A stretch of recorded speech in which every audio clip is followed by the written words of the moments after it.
সাইদ আহমেদ কলরবকে অপহরণ করার বিষয়ে আপনি কি বলবেন যারা করেছে তাদের ব্যাপারে? সাইদ আহমেদ কলরবের শিল্পী, অনেক ভালো একজন শিল্পী, সুললিত কণ্ঠে গান করেন, শুনেছেন আপনারা? কলরবের প্রতিষ্ঠাতা মরহুম আইনুদ্দিন আল আজাদ উস্তাদ জি রাহিমাহুল্লাহ আমার সম্মানিত উস্তাদ ছিলেন। আমিও কলরবের স্টুডিওতে গিয়েছি।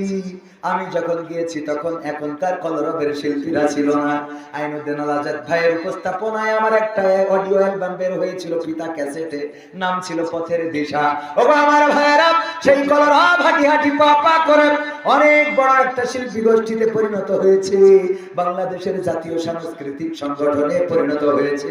সেই কলরবের শিল্পী সাইদ আহমেদ গতকালকে অনলাইনে দেখলাম তাকে অপহরণ করা হয়েছে। অপহরণ কারা করেছে জানি না, অজ্ঞাত অপহরণ করে হয়তো বা কিছু হেনস্থা করা হয়েছে আংশিক, যেটা শুনেছি শাহবাগে যাওয়ার কারণে কিছুটা, তারপরে একটু ক্ষিপ্ত হয়েছে বা কিছুটা, তারপরে টর্চারিংও করে থাকতে পারে। এমন যদি হয়ে থাকে আমি কবির বিন সামাদ ব্যক্তিগতভাবে এটার ব্যাপারে প্রতিবাদ জানাবো। কারণ কেউ যদি ভুল করে আর যদি ভুলের পরে তওবা করে, ক্ষমা আছে না নাই? কথা কয় না, ক্ষমা আছে না নাই? সাইদ আহমেদ কলরব শাহবাগে যে জামাতের নেতৃবৃন্দের ফাঁসি চেয়েছিলেন, ওই সময় তাদের উস্তাদরা নাকি একসাথে জড়ো করে নিয়ে গিয়েছিলেন। যার জন্য গিয়েছিলেন বয়স অল্প ছিল, বুঝতো কম। তাছাড়াও যে অঙ্গনে আছে ওই অঙ্গনের জামাত নিয়ে একটু চুলকানি আছে না নাই? কথা কয় না, আছে না নাই? ওই অঙ্গনে একটু চুলকানি আগে আরো বেশি ছিল, এখন তো কমে গেছে। ওগো আমার ভাইয়েরা, আমরা চাই সব চুলকানি দূর হয়ে যাক। আমরা চাই সাইদ কলরব কেন যদি কেউ ভুল বুঝে তওবা করে ফিরে আসে, তাকে ক্ষমা করতে আমাদের কোনো আপত্তি নাই। কারণ আল্লাহ রাব্বুল আলামিন ক্ষমার দুয়ারটা খোলা রেখেছেন। বলেন সুবহানাল্লাহ। ক্ষমার দুয়ার কেমন করে খোলা রেখেছেন? ইবলিস বলল, আল্লাহ তুমি যেহেতু আমাকে বললে অভিশপ্ত, আমি শয়তান, আমাকে শয়তান বানিয়েছো, অভিশপ্ত বানিয়েছো। আল্লাহ তোমার কাছে আমার চাওয়া, তুমি আমাকে কয়েকটা যোগ্যতা দিবা। তার মধ্যে এক নম্বর হলো পৃথিবীর মানুষ যেন আমাকে না দেখতে পায়, পৃথিবীর কোন মানুষ যেন আমাকে না দেখে, তোমার আদমের সন্তানেরা যেন আমাকে না দেখে। আমি আমাকে দেখবে না, এই শক্তিটা চাই। বলল ঠিক আছে, তোমাকে গায়েবের শক্তি দিলাম। দুই নম্বর, আমি যেন প্রতিটা মানুষের রন্ধ্রে রন্ধ্রে প্রবেশ করতে পারি, প্রতিটা শিরায় উপশিরায় তার কলিজায় ঢুকে যেন তার নফসের কাছে পৌঁছাতে পারি, আমি যেন তাকে ধোঁকা দিতে পারি। আল্লাহ রাব্বুল আলামিন বললেন দিলাম। তিন নম্বর, ও আল্লাহ আমি কিয়ামত পর্যন্ত হায়াত চাই, আমি কিয়ামতের আগে মরতে চাই না, কিয়ামত পর্যন্ত আমাকে হায়াত দাও। আল্লাহ রাব্বুল আলামিন বললেন তোর তিন নম্বর চাওয়া আমি পূরণ করে দিলাম, তুই কিয়ামত পর্যন্ত বাঁচবি, মানুষের রক্তের রন্ধ্রে রন্ধ্রে প্রবেশ করবি এবং তোর তুই অদৃশ্য থাকবি, পৃথিবীর কোন মানুষ তোরে দেখবে না।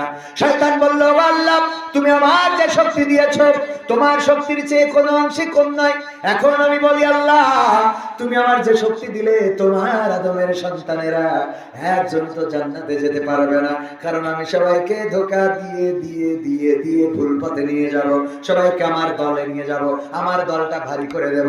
আল্লাহ রাব্বুল আলামিন বললেন, ওগো শয়তান ঠিক আছে, তুমি যেহেতু ধোঁকা দিবা, আমার বান্দাদেরকে ভুল পথে নিয়ে যাবা, আর আমি আল্লাহ বলে দিলাম শুনে নাও, আমার বান্দারা যখন ভুল বুঝে আমার কাছে ক্ষমা চাবে, সাথে সাথে আমি আল্লাহ ক্ষমা করে দেব। বলেন সুবহানাল্লাহ।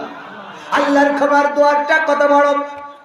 সুতরাং সাইদ আহমেদ কলরব ক্ষমা যদি যেহেতু ইতিপূর্বে ক্ষমা চেয়েছেন, বলেছেন ভুল করে গিয়েছি, তখন বুঝতাম না, ছোট ছিলাম, যদিও আওয়ামী লীগের আমলে বলে নাই, এখন এসে বলেছে তাও বলো।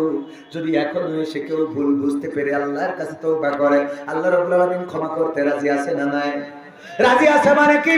জিবরাইল আলাইহিস সালাম একদিন আল্লাহ রাসূলের কাছে গল্প করেছেন, ও রাসূল সাল্লাল্লাহু আলাইহি ওয়াসাল্লাম, আমি ফেরাউন যখন পানিতে চুবানি খাচ্ছিল, তখন আমি ঠাস করে লাঠি দিয়ে পানির মধ্যে চুবানি দিয়ে দিলাম। আল্লাহর নবী বললেন, কেন তুমি লাঠি দিয়ে আবার পানির মধ্যে ঢুকিয়ে কেন দিলে? আল্লাহর নবীকে ফেরেশতা জিবরাইল জানালেন, ওগো নবী গো, এই জন্য দিয়েছি যে আল্লাহ রাব্বুল আলামিনের এমন দয়া, এমন মায়া, যদি ওই মুহূর্তে ফেরাউন আল্লাহর কাছে তওবা করে, আল্লাহ তার গোটা জিন্দেগীর গুনাহ খাতা ক্ষমা করে দিতে পারে। গোটা জিন্দেগীর গুনাহ খাতা ক্ষমা করে দিতে পারে।